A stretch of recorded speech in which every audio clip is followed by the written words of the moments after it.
everyone, welcome to the Metabolic Living YouTube channel. My name is Bella, if I haven't met you yet. I'm the lead nutritionist and recipe developer here at Metabolic Living.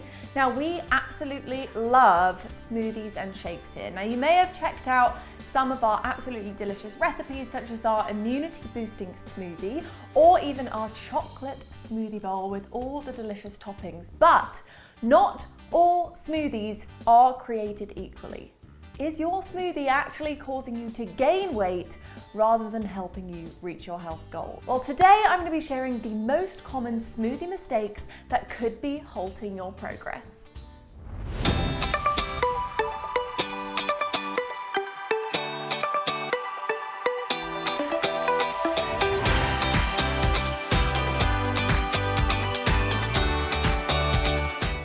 All right, question for you. Are you adding protein to your smoothie? Because ideally you are. This is going to be in the form of a high quality protein powder, but honestly it can be even just a plant-based actual protein source as well. Bottom line, as long as it's in there. Now protein is really important because it's going to help to keep you full, it's going to help build that lean muscle, and it's going to help keep your metabolism flexible and working optimally, which is of course very, very important for weight loss if that's your goal. Now just expanding a little bit more on our chat about protein. What protein are you putting in? Well, because some protein powders are meal replacements. They can even have up to 350 calories in a serving. And if you're adding all the other stuff, that can really defeat the point of a healthy low-calorie meal. Others can be lowering calories but higher amounts of sugars and carbohydrates, and some are just honestly chock full of additives and just icky ingredients. So please be really mindful of the protein powder that you are buying if you're adding it to your smoothie. So things to look out for when buying a protein powder: look for a low-calorie, low-carbohydrate, and of course high-protein product to help you crush your health goals. If you're looking for a fabulous one, I do recommend our Metabolic Super Protein.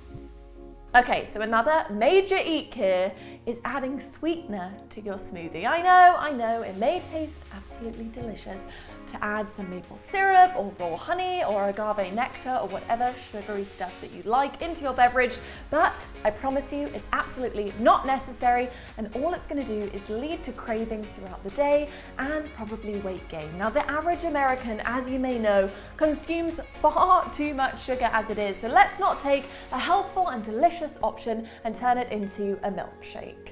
Constant overconsumption of sugar is going to lead to things like insulin resistance, which has been linked to obesity and chronic diseases such as diabetes and also heart disease.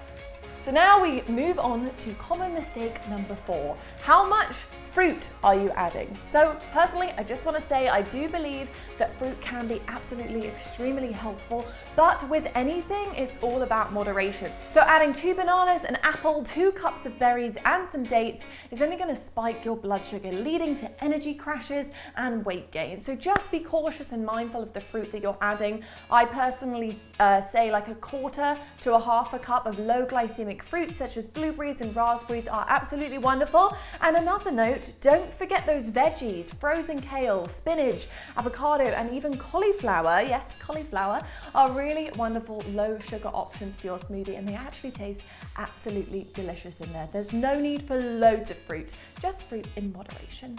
And moving on to our last point, not enough fiber and healthy fats. If you are doing a fully loaded smoothie, it should be to replace a meal, not just a snack or just an additional yummy that you fancy to go along with your main dish.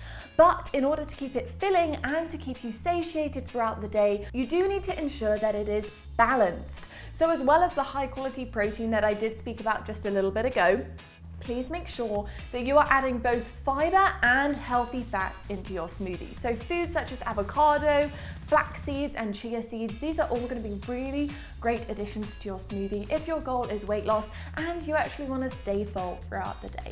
I hope you guys found this video helpful. I would love for you to post your favorite smoothie recipes in the comments below. Make sure that you also hit subscribe so that you stay up to date with all of the latest fabulous videos we have here on our Metabolic Living channel. We are also on social media at Metabolic Living on Instagram, Pinterest, Facebook, Twitter, and even TikTok. Thanks so much for hanging out with me. Have a wonderful day, and I will see you all next week for another video.